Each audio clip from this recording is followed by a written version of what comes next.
Good evening, Select Board. I'm Sam Rajwani. I'm a senior at Shrewsbury High School. I began educating residents about water fluoridation in Shrewsbury as part of a school project, but that project concluded at the end of my last school year. I've decided to continue this effort because of the residents. So many people have reached out to me telling me how important this issue is to them. They've told me about skeletal fluorosis, hypothyroidism, diabetes, and many other issues that they link to water fluoridation. I believe this board has also received emails from residents. So today I'm here just as a Shrewsbury resident who was called to act by other Shrewsbury residents, and I'm going to give a presentation providing some details about Article 7 on the warrant for the upcoming special town meeting on October 22nd. If town meeting votes in favor of Article 7, Shrewsbury residents will be able to decide whether or not we want fluoride in our water for the first time in our town's history. I'm here today asking this board to recommend Article 7 to town meeting. So I'm sure you've read the exact language of the bill by now. The article says that if town meeting votes in favor of the citizens' petition, they will order the Board of Selectmen to petition the state legislature asking for a home rule exemption on Chapter 111, Section 8C of Massachusetts General Law. Then it will be put on the ballot. It is a two-part process for a ballot initiative. To reiterate, the bill goes from town meeting to this board to the state legislature and finally back to the town for all of the residents to vote on in a general election in May of 2026 or 2027, depending on how quickly the article makes its way through the legislature. Essentially, if town meeting votes in favor of this article, then in an upcoming general election, the residents of the town will vote on whether or not they want to continue to fluoridate the water. Originally, this presentation was going to be focused mainly on educating the residents and giving them a voice because that's what the citizens' petition is about at the end of the day, in my eyes. The Finance Committee on Thursday, though, said they would like to see a more data-driven presentation, and I'm happy to oblige.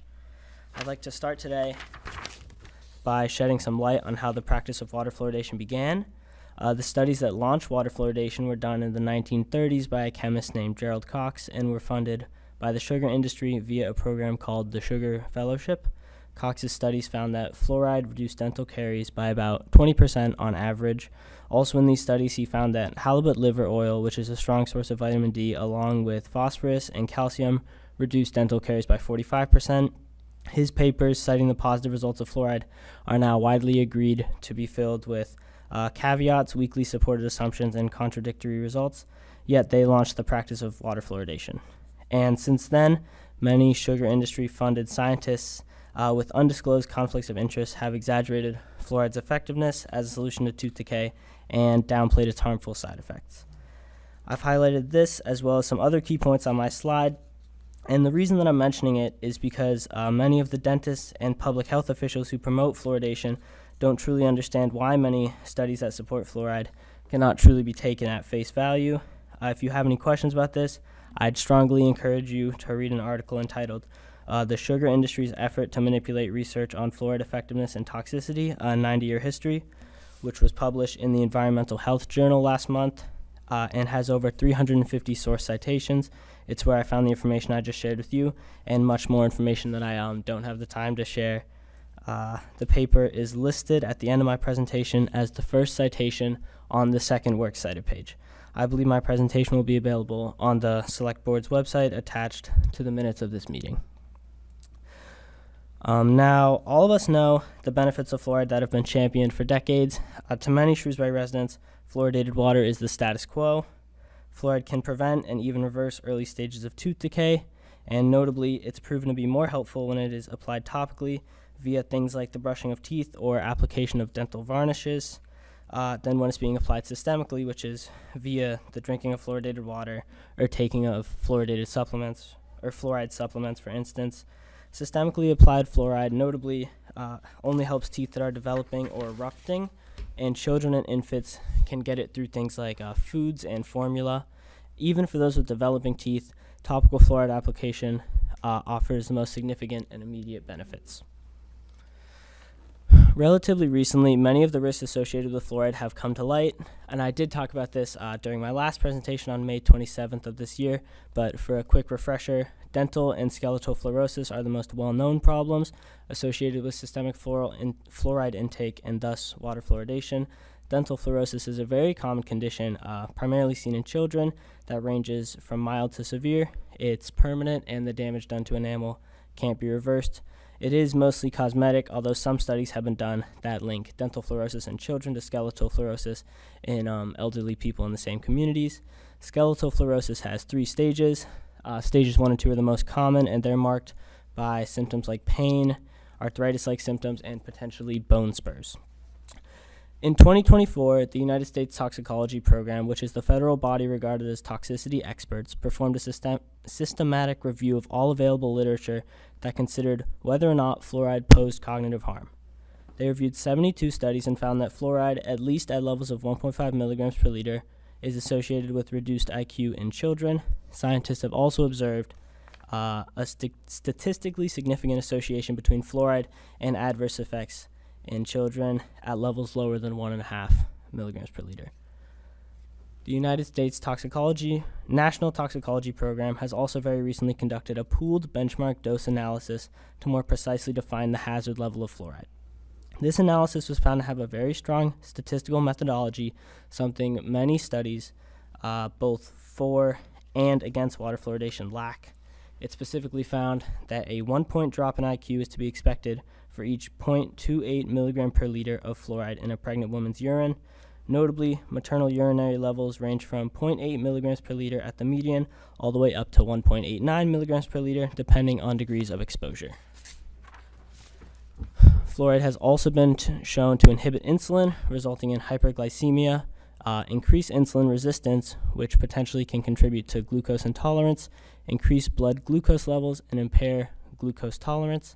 Notably, impaired glucose tolerance, which is oftentimes a precursor to type 2 diabetes, has been found to occur with fluoride intakes of only 0.07 to 0.4 milligrams per kilogram per day, and currently the oral reference dose for fluoride, according to the EPA, is 0.08 milligrams per kilogram per day.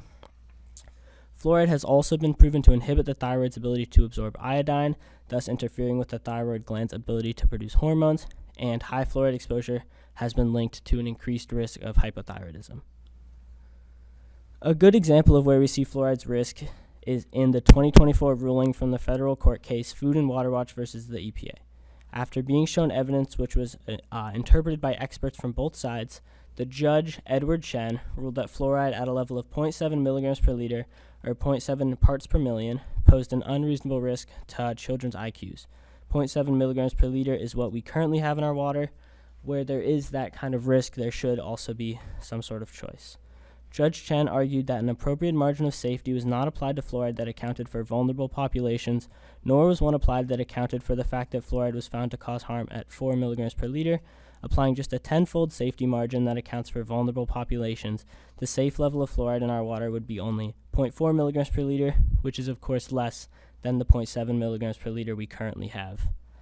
In April of this year, the EPA announced that they would review new scientific information on potential health risks of fluoride in drinking water. Due to new data coming out about the harms of water fluoridation, I, along with many residents, feel that it would be incredibly beneficial for Article 7 to be put on the next ballot. At the end of the day, water fluoridation is something that residents pay for with their tax dollars. It is forced medication, arguably without informed consent, and it's an incredibly nuanced issue with convincing arguments being made for and against it. A vote in favor of this petition is a vote in favor of residents educating themselves. Just because they're not like experts doesn't mean their opinions don't matter.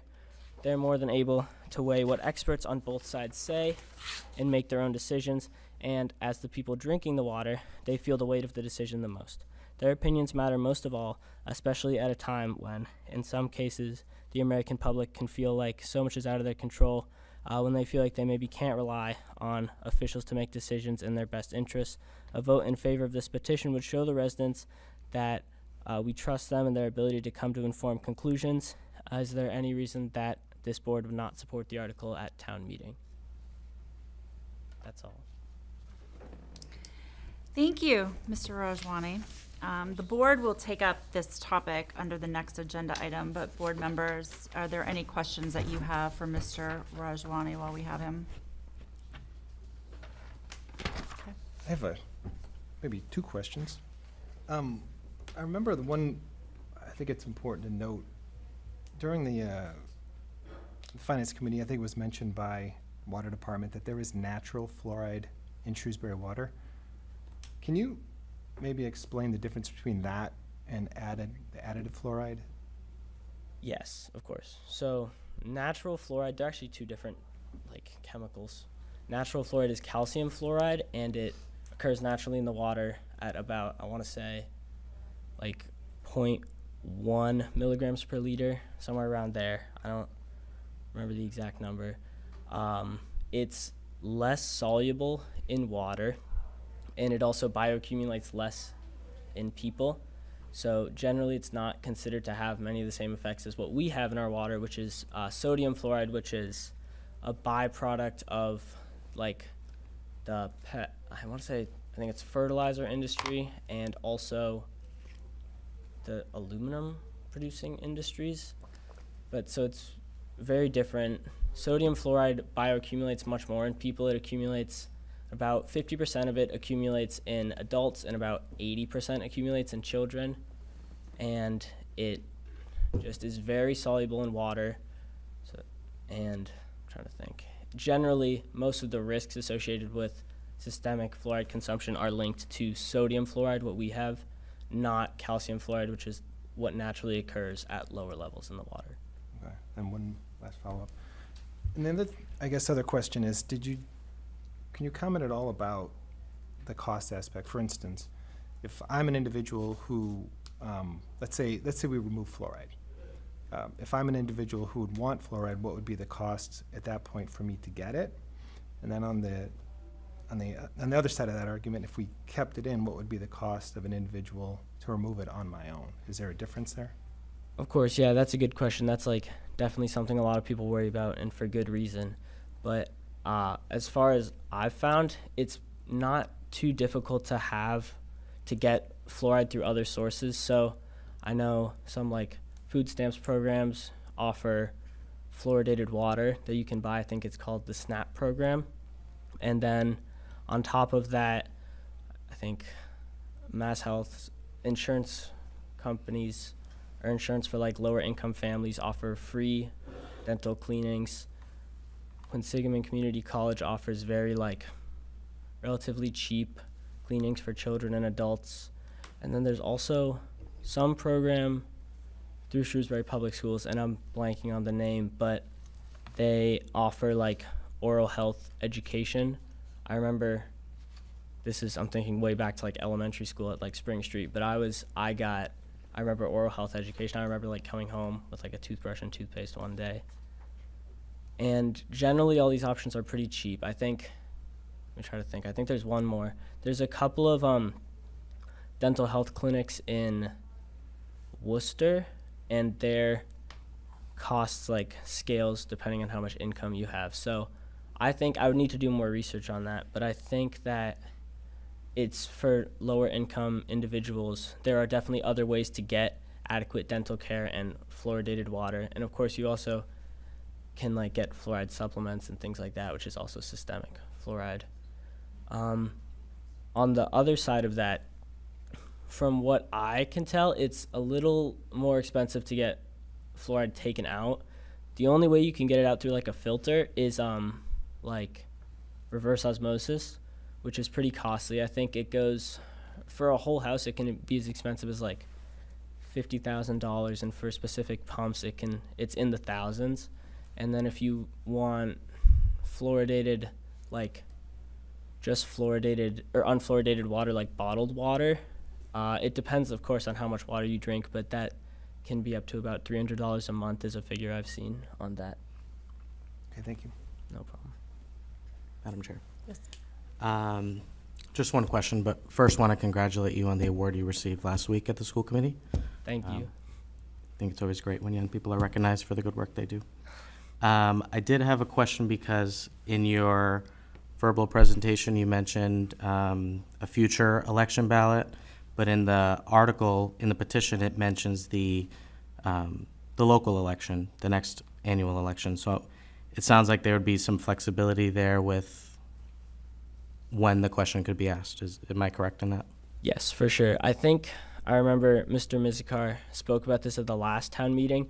Currently, the language says that it has to happen next year, but I think it's a pretty easy fix, just slightly tweaking the language, and then it can occur just basically as soon as it gets through the state legislature. It'll be at the next town meeting, not town meeting, annual election. So if it gets through by May 2026, it could be in that one, but if it doesn't, which would be completely okay, it'd just be a slight tweak to the article's language, then it would be in the May of 2027. It's definitely a pretty, as far as I know, it's a pretty easy fix, or it's like an easy change. Okay. And I guess I was curious on if this could be something that would be included on a general election in November. In November, I think it would be in a May general election, but I'm not too sure on that. I can definitely research and get back to you. Thank you. Thank you, Sam. Appreciate it. Article 7 is the citizens petition for the enactment of special legislation that we just heard a summary of. Move to recommend Article 7. Second. Okay. Any discussion? Sure. Okay. Go ahead, Mr. Richards. I just want to make a couple comments on this article specifically, just to remind of, I think the process is super important, that historically, I know it's been brought up that this has been brought up to town meeting before, but the prior efforts were not following the process required by Massachusetts state law that would have made it effective. So this is the only way in order to allow residents, or actually even town meeting, to weigh in on it. So I'm a huge fan of direct democracy. I know people have mentioned that that's why we have a representative town meeting, but in this particular case, town meeting does not have the authority directly to act to modify the fluoridation status of our water. And the only way for them, in my opinion, to really represent their constituents would be to allow their constituents to vote on it by essentially recommending this article. It's just how Massachusetts law is written. And then my own personal belief on this is that, from a standpoint of even the health department to mention, it's a critical medical intervention. And anytime there's a medical intervention, I believe there should be some choice on behalf of those who are receiving that. And, when you're delivering medication, I think you always have to look at it at the standpoint of, you want to make sure you're diagnosing before prescribing. So I think all members of the public should have the ability to weigh in on this and make a decision for themselves. So that's where I'm at on this. Madam Mr. Chair. Garcia. Thank you. I also will be supporting this article. Shrewsbury has been fluoridating its water supply since the early 1950s, and in the late 1960s, the Commonwealth established a law that empowered residents to call for a referendum if a local Board of Health voted to fluoridate its water supply.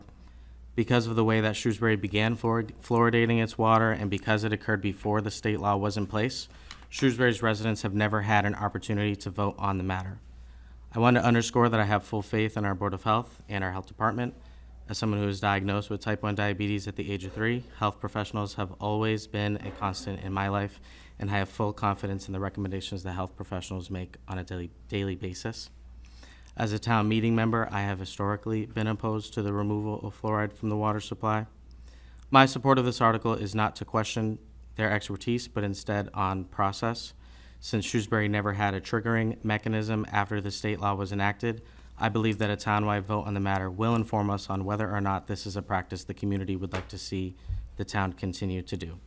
If this passes town meeting, I also would recommend that this board request that this instead be placed on the general election ballot in November to guarantee a higher turnout to get a more accurate reflection of where our community stands on this. That also would ensure that residents could get more time to study the question, since we do not have a timeline for when the legislature might act on this. So I'll be voting yes. Any other? I have a comment. Okay. Sorry. No, I'm sorry. I didn't mean okay. I meant okay. I definitely respect the opinions of my colleagues, and I do care deeply about what goes into our water and how we make decisions in town. I do want to thank Mr. Rajwani for the time he's put into his article. The topic of fluoride has come before us twice before. I've supported it removal from the water both times, even though town meeting had voted to keep it in. But I think that the article before us tonight isn't really about fluoride. It's about what should be decided at the ballot box. And I would like to just take a few minutes to explain why I'm not going to be recommending this article. In recent months, I think we've seen an erosion in trust in government institutions, especially public health science, research, and evidence-based recommendations that exist to keep communities safe. Experts are being dismissed and replaced by internet searches that produce theories that spread faster than facts and lead to fear-based decision-making. This article seeks to reopen something that town meeting has already decided twice and frames it as promoting democracy and transparency.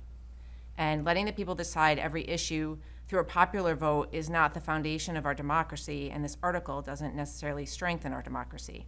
I think it undermines the Board of Health by asking voters to make a complex scientific decision without the benefit of understanding. Not every issue should go to a popular vote just to reach a final decision. I see elections as settling politics, but not science. And no matter the outcome, some people will always feel unheard and suffer the consequences of our actions. That's why we rely on experts to make decisions based on the wide body of reputable science and evidence rather than emotion. Recommending this article would send a message that proven public health measures are open to debate by anyone, regardless of expertise, and that they can change with each election cycle.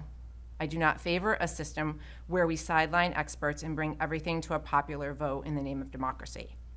While I respect the passion behind the petition, and I see that there are many engaged residents here who support this petition, I do believe it's our duty to stand up for science and public health and draw a distinction between what is decided through the political process and what is not. So that is why I am not supporting this article this evening. I think my position is very similar. I don't see this as, I was elected to govern and not to sort of put every decision before the public. I said at prior meetings that I have not heard an overwhelming request for this from the public, which generated some emails. I got less than 20 emails on it. I think that this is about a campaign to end fluoridation of water in Shrewsbury. It can't be that, this is just about giving the public a choice. And I think it makes it political.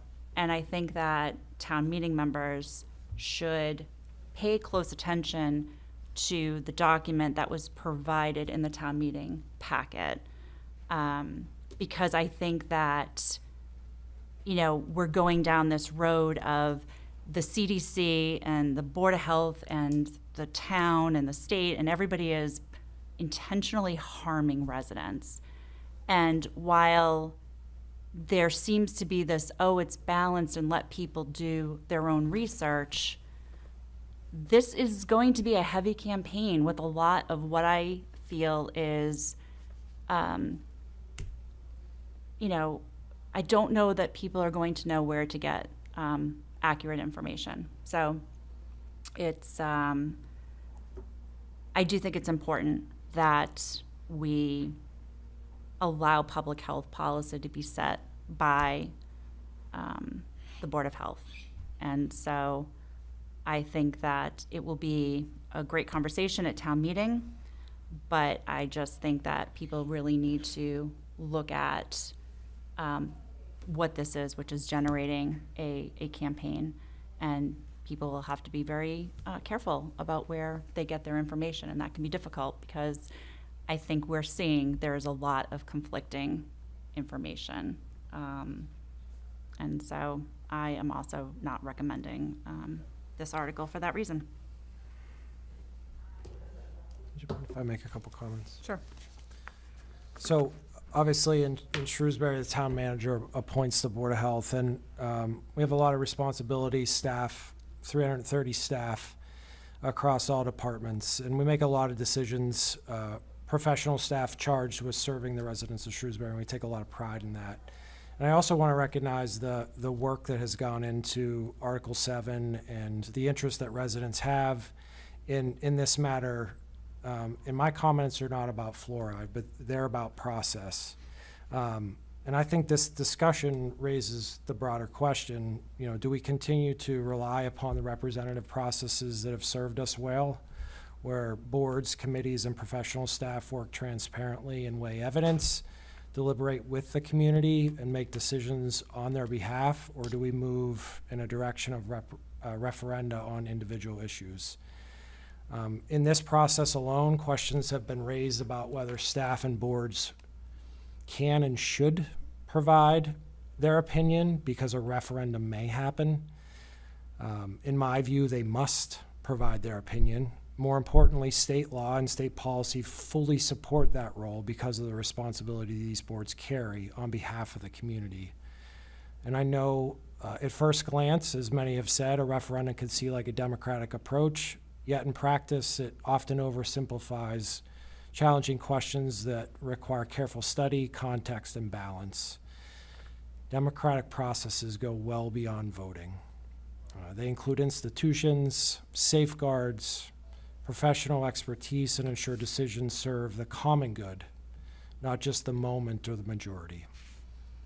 Studies show that plebiscitary approaches often weaken deliberative processes and marginalize input and produce less than informed policy outcomes. So I think the framework that we've had in place and serves this community so well, the full, true, robust democratic process requires engaging the entire system.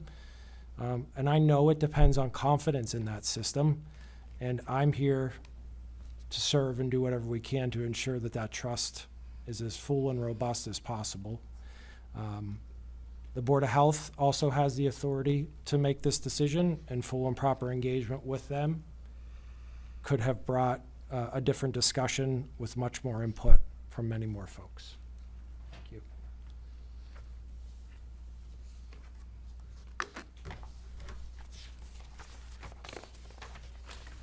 There are no other comments. I'll entertain a motion.